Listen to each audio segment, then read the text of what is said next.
നമസ്കാരം. ഇന്ന് ലോകം യുദ്ധത്തിന്റെ ശബ്ദം കേൾക്കുന്നില്ല. എന്നാൽ അതുകൊണ്ട് മാത്രം ലോകം സുരക്ഷിതമാണെന്ന് ആരും ഉറപ്പിച്ച് പറയുന്നുമില്ല.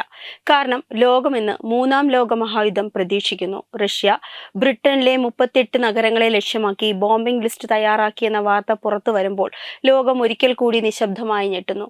യുക്രൈൻ, മിഡിൽ ഈസ്റ്റ്, തായ്വാൻ കടലിടുക്ക്, ഈ ഓരോ മേഖലയും ഒരു തീപ്പൊരിയായി മാറാനുള്ള സാധ്യതയോടെയാണ് നിലകൊള്ളുന്നത്. ഈ പശ്ചാത്തലത്തിലാണ് ബ്രിട്ടനെയും റഷ്യയും സംബന്ധിച്ച ഈ വാർത്തകൾക്ക് അത്രമേൽ ഗൗരവം ലഭിക്കുന്നത്. റഷ്യ തയ്യാറാക്കിയതായി പറയപ്പെടുന്ന 38 നഗരങ്ങളുടെ ലിസ്റ്റ് സാധാരണ ബോംബിംഗ് ലക്ഷ്യങ്ങളുടെ പട്ടികയിലല്ല. നഗരങ്ങൾക്കൊപ്പം സൈനിക ആസ്ഥാനങ്ങൾ, എയർ സ്ട്രിപ്പുകൾ, നാവിക താവളങ്ങൾ എന്നിവയും ഉൾപ്പെട്ട ഈ ലിസ്റ്റ് ഒരു പൂർണ്ണ യുദ്ധത്തിന്റെ ബ്ലൂ പ്രിന്റ് പോലെയാണ്. ചില സ്ഥലങ്ങളിൽ ആണവയുദ്ധങ്ങൾ ഉപയോഗിക്കുന്നുവെന്നും മറ്റിടങ്ങളിൽ പരമ്പരാഗത മിസൈലുകളും ബാലിസ്റ്റിക് ആക്രമണങ്ങളും ഉണ്ടാകുമെന്നും റിപ്പോർട്ടുകൾ സൂചിപ്പിക്കുന്നു. ആണവായുധങ്ങൾ ഉപയോഗിക്കപ്പെടുന്ന ഒരു യുദ്ധത്തിന്റെ ഭീകരത മനുഷ്യൻ ഇതിനകം കണ്ടതാണ്. ഹിരോഷിമയും നാഗസാക്കിയും മനുഷ്യരാശിക്ക് നൽകിയ പാഠം. ഒരു നഗരം നശിക്കുന്നത് എങ്ങനെ തലമുറകളോളം നീളുന്ന വേദനയായി മാറുന്നു എന്നതാണ്. എന്നാൽ മൂന്നാം ലോക മഹായുദ്ധം അതിനേക്കാൾ പല മടങ്ങ് ഭീകരമായിരിക്കും. കാരണം ഇന്ന് ലോകത്ത് നിലനിൽക്കുന്ന ആണവായുധങ്ങൾ അന്നത്തേതിനേക്കാൾ 100 മടങ്ങ് ശക്തമാണ്. ഒരു ബോംബ് ഒരു നഗരത്തെ തന്നെ ഇല്ലാതാക്കും. പക്ഷേ 10 ബോംബുകൾ ഒരു രാജ്യത്തെ മറിക്കും. എന്നാൽ അതിന്റെ പ്രത്യാഘാതങ്ങൾ ഭൂമിയുടെ അന്തരീക്ഷത്തെയും കാലാവസ്ഥയും വരെ ബാധിക്കും. ഇന്നത്തെ യുദ്ധം വെറും ബോംബുകളും തോക്കുകളാലും മാത്രമല്ല. സൈബർ യുദ്ധം അതിന്റെ ഏറ്റവും അപകടകരമായ മുഖമാണ്. ഒരു രാജ്യത്തിന്റെ വൈദ്യുതി ഗ്രിഡുകൾ, ജലവിതരണ സംവിധാനം, ബാങ്കിംഗ് നെറ്റ്വർക്ക്, ആശുപത്രികൾ ഇവയെല്ലാം ഒരു കീബോർഡിലൂടെ തകർക്കാൻ കഴിയുന്ന കാലമാണിത്. ഒരു ബോംബ് വീഴാതെ തന്നെ ഒരു രാജ്യം മുട്ടുകുത്താം. മൂന്നാം ലോക മഹായുദ്ധം സംഭവിച്ചാൽ ജനങ്ങൾ ആദ്യം അനുഭവിക്കുക വൈദ്യുതി ഇല്ലാത്ത രാത്രികളും ശൂന്യമായ ATMകളും പ്രവർത്തിക്കാത്ത മൊബൈൽ നെറ്റ്വർക്കുകളുമായിരിക്കും. ഈ സാഹചര്യത്തിലാണ് ബ്രിട്ടനിലെ രാഷ്ട്രീയ സൈനിക ചർച്ചകൾ പുതിയ അർത്ഥം തേടുന്നത്. 2024 general sir Patrick Sanders British പൗരന്മാർക്ക് സൈനിക പരിശീലനം നൽകി ഒരു ജനസേന രൂപീകരിക്കണമെന്ന നിർദ്ദേശം മുന്നോട്ട് വെച്ചപ്പോൾ അത് പരിഹാസത്തോടെയാണ് സ്വീകരിക്കപ്പെട്ടത്. ജനങ്ങളിൽ അനാവശ്യ ഭയം സൃഷ്ടിക്കുന്ന ഈ പ്രസ്താവന എന്ന നിലയിൽ അന്നത്തെ സർക്കാർ അത് തള്ളിക്കളഞ്ഞു. എന്നാൽ 2 വർഷങ്ങൾക്കിപ്പുറം യുദ്ധസമാനമായ സാഹചര്യങ്ങൾ ലോകത്ത് രൂപപ്പെടുമ്പോൾ അതേ നിർദ്ദേശം വീണ്ടും പൊടിതട്ടി എടുക്കുകയാണ് ബ്രിട്ടീഷ് പ്രതിരോധ മന്ത്രാലയം.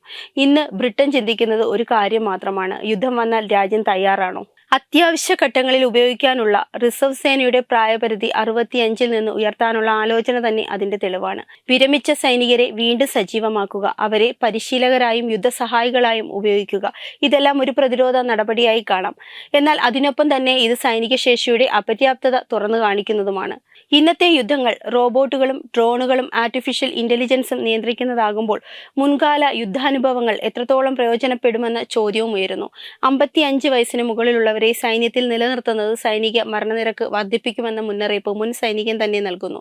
എന്നാൽ മറ്റൊരു വശത്ത് യുദ്ധം വെറും സാങ്കേതിക വിദ്യയല്ല. തീരുമാനങ്ങൾ എടുക്കാനുള്ള പരിചയവും സമ്മർദ്ദങ്ങളെ നേരിടാനുള്ള മാനസിക കരുത്തും അത്രയേറെ പ്രാധാന്യമാണെന്ന വാദവും ശക്തമാണ്. മൂന്നാം ലോക മഹായുദ്ധം സംഭവിച്ചാൽ അതിന്റെ ഏറ്റവും വലിയ ഇരകൾ സാധാരണ ജനങ്ങളായിരിക്കും. ഉറങ്ങിക്കിടക്കുന്ന കുട്ടികൾ, ജോലി കഴിഞ്ഞ് വീട്ടിലേക്ക് മടങ്ങുന്ന തൊഴിലാളികൾ, ആശുപത്രിയിൽ ചികിത്സയിൽ കഴിയുന്ന രോഗികൾ, ഇവരാണ് യുദ്ധത്തിന്റെ ആദ്യവും അവസാനവുമായ ഇരകൾ. അഭയാർത്ഥി ക്യാമ്പുകൾ പുതിയ നഗരങ്ങളാകും. രാജ്യങ്ങൾ തമ്മിലുള്ള അതിർത്തികളിൽ മനുഷ്യവേദനയുടെ രേഖകളായി മാറും. കോടിക്കണക്കിന് ആളുകൾക്ക് സ്വന്തം വീടും സ്വപ്നങ്ങളും ഉപേക്ഷിക്കേണ്ടി വരും. ഇന്ത്യ പോലുള്ള രാജ്യങ്ങൾക്കും ഈ യുദ്ധത്തിൽ നിന്നും മാറി നിൽക്കാൻ കഴിയില്ല.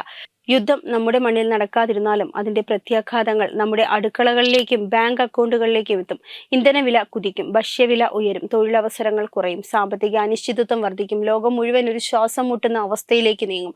ഇതെല്ലാം അറിഞ്ഞിട്ടും ലോകം എന്തുകൊണ്ട് വീണ്ടും ഈ വഴിയിലേക്ക് നീങ്ങുന്നു എന്ന ചോദ്യത്തിന് വ്യക്തമായ ഉത്തരമില്ല. അധികാരം, സ്വാധീനം, രാഷ്ട്രീയ കളികൾ ഇവ മനുഷ്യജീവിതത്തിന്റെ വിലയെ മറികടക്കുമ്പോഴാണ് ലോക മഹായുദ്ധങ്ങൾ ജനിക്കുന്നത്. ചരിത്രം വീണ്ടും വീണ്ടും പറഞ്ഞിട്ടുള്ള സത്യം ഒന്ന് തന്നെയാണ്: യുദ്ധം ഒരിക്കലും സ്ഥിര പരിഹാരമല്ല. എന്നാൽ ആ പാഠം പഠിക്കാൻ മനുഷ്യൻ വീണ്ടും വീണ്ടും പരാജയപ്പെടുന്നു. ഇന്ന് ലോകം ഒരു വഴിത്തിരിവിലാണ്. ഒരു വഴി സംഭാഷണത്തിന്റെയും നയതന്ത്രത്തിൻ്റെതുമാണ്, മറ്റേ വഴി ആയുധങ്ങളുടെയും ഭീഷണികളുടേതുമാണ്. മൂന്നാം ലോക മഹായുദ്ധം ഒരു രാവിലെ ബ്രേക്കിംഗ് ന്യൂസായി നമ്മൾ കേൾക്കുമോ എന്ന് ലോകം ഭയക്കുന്നു. ആ ഭയം ന്യായവുമാണ്. കാരണം മൂന്നാം ലോക മഹായുദ്ധം വന്നാൽ അതൊരു രാജ്യത്തിന്റെ തോൽവി മാത്രമല്ല, മനുഷ്യരാശിയുടെ തന്നെ പരാജയമായിരിക്കും. വെബ് ഡെസ്ക് തത്തുമൈ news. Brought you by Kerala AIDS control society. HIV/AIDS സംബന്ധമായ സംശയങ്ങൾക്ക് 1097 എന്ന 24 മണിക്കൂറും പ്രവർത്തിക്കുന്ന ടോൾ ഫ്രീ നമ്പറിലേക്ക് വിളിക്കുക. വാട്സാപ്പിലും ഫേസ്ബുക്കിലും ഒക്കെ സ്റ്റാറ്റസ് അപ്ഡേറ്റ് ചെയ്യാറുണ്ടല്ലോ. HIV സ്റ്റാറ്റസോ HIV പിടിപെടാനുള്ള സാഹചര്യങ്ങളിൽ കൂടി അറിഞ്ഞോ അറിയാതെയോ കടന്നു പോയിട്ടുണ്ടാവാം. എന്ത് തന്നെയായാലും മുൻകൂട്ടി പരിശോധിച്ച് HIV സ്റ്റാറ്റസ് അറിയൂ. സൗജന്യ HIV പരിശോധനയും കൗൺസിലിങ്ങും ആരോഗ്യ കേന്ദ്രങ്ങളിൽ പ്രവർത്തിക്കുന്ന ICTC അഥവാ ജ്യോതിസ് കേന്ദ്രങ്ങളെ സമീപിക്കുക. നിങ്ങളുടെ സ്റ്റാറ്റസ് എന്തായാലും വിവരങ്ങൾ രഹസ്യമായി സൂക്ഷിക്കുന്നതായിരിക്കും.